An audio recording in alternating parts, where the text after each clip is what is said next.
Parce que c'est notre projet.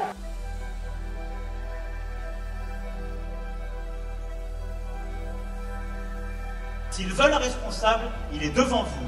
Qu'ils viennent le chercher. Et ce responsable, il répond au peuple français et au peuple souverain. Je traverse la rue, je vous en trouve, ils veulent simplement des gens qui sont prêts à travailler. C'est un lieu où on croise les gens qui réussissent et les gens qui ne sont rien. Quoi ça pêche peu. Il amène du Comorien. C'est différent.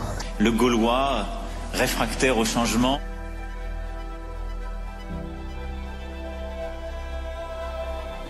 La politique sociale, regardez. On met un pognon de dingue dans des minima sociaux, les gens ils sont quand même pauvres.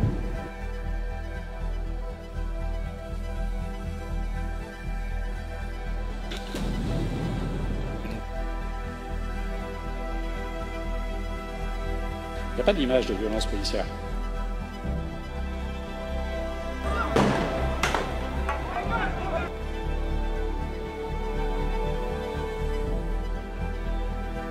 Voilà une classe qui se tient sage. Je ne veux pas donner l'illusion que ma présence au gouvernement signifie qu'on est à la hauteur sur ces enjeux-là. Et donc je prends la décision de quitter le gouvernement. J'ai jugé que je ne pouvais pas exercer la fonction qui m'avait été confiée en but à de telles accusations. Les masques ne sont pas nécessaires pour tout le monde. Je ne rendrai pas la vaccination obligatoire.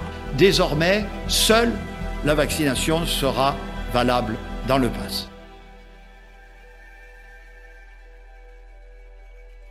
Et donc, alternance apprentissage et orientation dès la 5e pour faire connaître ces métiers. Vous savez que le président de la République, Emmanuel Macron, a toujours dit qu'il faudrait qu'on travaille plus. Et donc, il faut travailler plus.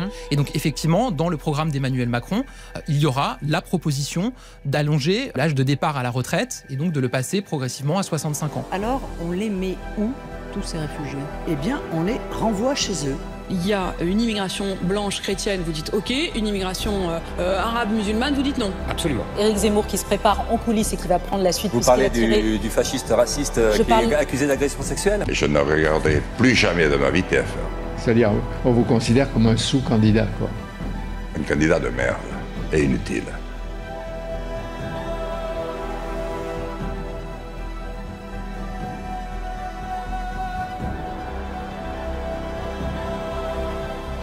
Constituante, nous allons organiser un autre type de pouvoir dans lequel il y a le référendum d'initiative citoyenne.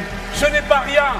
Et le référendum révocatoire pour chasser, le cas échéant, ceux qui ne tiennent pas parole, les menteurs professionnels, etc. Nous, au pouvoir, il n'y aura plus un seul EHPAD à but lucratif dans ce pays. Tout sera réévalué à la dimension de la qualité humaine de ce qui s'y fera. Nous avons imaginé une machine à cercle vertueux. On gouverne d'après les besoins humains. Pour ça, on paye les gens mieux. On déclenche de l'investissement écologique. Tout ça, ça crée des taxes, ça crée du retour de l'impôt, ça crée des cotisations sociales. D'un côté, il descend 250 milliards, de l'autre côté, il remonte 267 milliards.